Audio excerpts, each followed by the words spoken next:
Assalamu alaikum. So we are talking about community language learning. So community language learning जो है ये US scholar priest Charles Arthur Curran इसने 1970s में ये पेश किया। कम्युनिटी लैंग्वेज लर्निंग ये लैंग्वेज टीचिंग प्रोसेस है जिसमें स्टूडेंट्स जो हैं वो आपस में कोऑपरेट करते हैं और एक लाइक देखते हैं कि कौन सा पोर्शन लैंग्वेज का उनको सीखना है, तो आपस में कोऑपरेशन के जरिए उस पोर्शन की तरफ तवज्जो देते हैं और ये उनके आपस की अंडरस्टैंडिंग के ऊपर डिपेंड करता है। जो कम्युनिटी लैंग्वेज लर्निंग है ये इंग्लिश लैंग्वेज जो टीचिंग मेथड्स हैं इसमें से ऐसा एक मेथड है जिसमें स्टूडेंट बहुत ज़्यादा सिक्योर फील करते हैं और इसमें ज़्यादा तवज्जो वो उन स्टूडेंट्स और टीचर्स उनके आपस के रिलेशनशिप की है। वो जो एक बॉन्ड वो आपस में क्रिएट करते हैं और उसमें एक हम आहंगी से मिलके चलते हैं कि हमें क्या चीज़ लैक कर रहे हैं, हमारी वांट्स क्या हैं और उनको सीखना, सो उस पे तवज्जो होती है।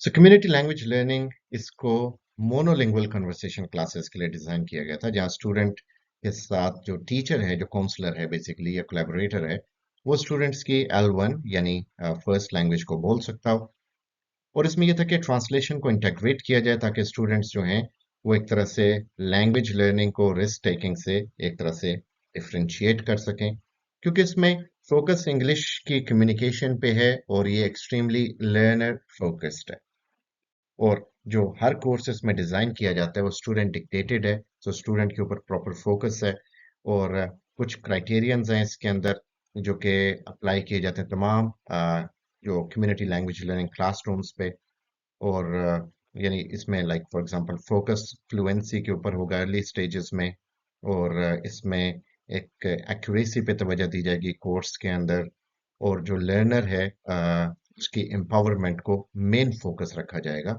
कि वो क्या चीज़ किस तरह सीखना चाह रहा है। So Curran, यानी चार्ल्स कुरन जिसने ये मेथड दिया, so he was himself a counselor and a professor of psychology in Chicago. So उसकी जो एप्लीकेशन थी साइकोलॉजिकल काउंसलिंग टेक्निक्स की to learning is known as counselling learning. So community language learning जो है वो उस काउंसलिंग लर्निंग थ्योरी को represent करती है ताकि वो लैंग्वेजेस को सिखाया जा सके जिसका नेम इंडिकेट करे इसमें। सो जो कम्युनिटी लैंग्वेज लर्निंग इसमें इसकी जो प्राइमरी इनसाइट्स हैं उसके हवाले से यानी जो ये जो अपने इनसाइट्स डिराइव करती है और ये डिराइव करती है रोजेरियन काउंसलिंग से। सो रोजेरियन काउंसलिंग जो कि रॉजर ने एक काउंसलिंग टेक्निक दी 1951 में। सो लेमन टर्म्स में काउंसलिंग जो है that is one person giving advice assistance and support to another जिसको कोई प्रॉब्लम है और जो कोई चीज चाहता है। सो कम्युनिटी लैंग्वेज लर्निंग इसी तरह काउंसलिंग के मेटाफर को लेकर चलती है जिसमें रोल ऑफ टीचर काउंसलर बन जाता है और लर्नर क्लाइंट बन जाते हैं क्लासरूम में। सो बेसिक प्रोसीजर क्या होता है कि स्टूडेंट्स जो हैं वो एक टीचर के साथ काउंसलर क्लाइंट रिलेशनशिप में आ जाते हैं और वो बताते हैं कि भाई हमें ये चीज़ नहीं आती, हमें ये सिखाई जाए। टीचर जो है वो उस चीज़ को नोट करता है और इस पे इनकी तवज्जो होती है। बेसिकली इसमें जो लर्नर्स की लैक्स और वांट्स इन पे प्रॉपर तवज्जो दी जाती है। अब जो मेथड्स हैं जिस तरह इसमें हम टीचर्स के रोल देखें अगर, सो ऑडियो लिंगुअल में लैंग्वेज मॉडलर है, ड्रिल लीडर है टीचर और लर्नर जो है वो पैटर्न प्रैक्टिसर है, उसमें एक्यूरेसी एंथुसियास्ट के तौर पे काम करता है। इसी तरह ये सारे मेथड्स का एक तरह से टीचर और लर्नर का रोल आपके सामने। कम्युनिटी लैंग्वेज लर्निंग में टीचर एक काउंसलर है और एक पैराफ्रेजर है, जबकि जो लर्नर या स्टूडेंट है वो एक कोलैबोरेटर है, इज द होल पर्सन जो कि तवज्जो है जिसके ऊपर और सारा सेंटर ऑफ फोकस जो है वो लर्नर का है, लर्नर के ऊपर फोकस है। इसका मेरिट क्या है कि पर्सनलाइजेशन। सो CLL यानी कम्युनिटी लैंग्वेज लर्निंग ये फोकस करती है हर लर्नर की इंडिविजुअल नीड्स पे, उसकी प्रेफरेंस पे और जो एक अलाउ करती है उसे कि पर्सनलाइज्ड किस्म के इंस्ट्रक्शन उसे मिलें किसी भी स्पेसिफिक लैंग्वेज के चैलेंज के दरमियान, जिस तरह वो लैंग्वेज में चैलेंजेस फेस कर रहा है।